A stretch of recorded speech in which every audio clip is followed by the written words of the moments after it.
আসলে এটা একটা জাতীয় দাবি। 17 বছর মানুষ ভোট দিতে পারে না। এখন যারা 15 থেকে 25 তারা গত 17 বছরে ভোট দেখেও না, ভোট দিতেও পারে না। তারা ভোট দেওয়ার জন্য মুখিয়ে আছে।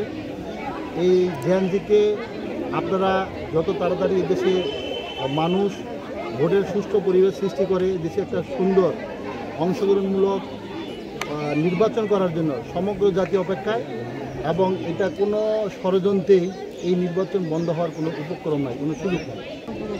এটা আপনারা জানেন, প্রত্যেকটা মানুষের মনের কথাগুলা, মনের আকুতিগুলা মানুষ এই রায়ের মাধ্যমে প্রতিফলিত করেছে।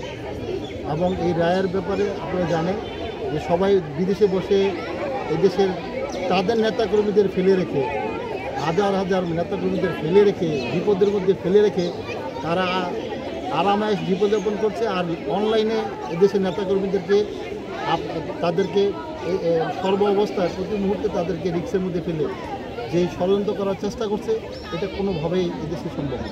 এটা সুষ্ঠু নির্বাচন ফেব্রুয়ারিতে ইনশাল্লাহ। এই দীর্ঘ 16 বছর তো একটা সরকার টানা ক্ষমতায় ছিল, তো আশানুরূপ তো শরীয়তপুরে কোনো উন্নয়ন হয় নাই, তো আপনি কি ধরনের উন্নয়নের স্বপ্ন দেখাচ্ছেন? আসলে এটা খুবই দুঃখজনক ভাই। আপনার ধন্যবাদ, আপনি এমন একটা প্রশ্ন করেছেন। এখানে কোনো দিন আওয়ামী লীগের বাহিরে কেউ এমপি হয়নি। মানুষগুলো আওয়ামী লীগের উপরে আস্থা রেখেছিল।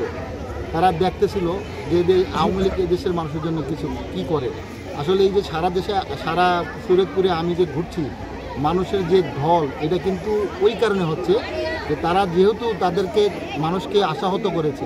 এখন মানুষ আমাদেরকে দেখে, বিএনপিকে দেখে, বিএনপির প্রার্থীদেরকে দেখে মানুষ এখন আশার স্বপ্ন দেখছে যে নতুন কিছু করার জন্য। তাদের বিশ্বাস আমরা করতে পারবো। বিএনপির উপর আস্থা কেমন রাখবো?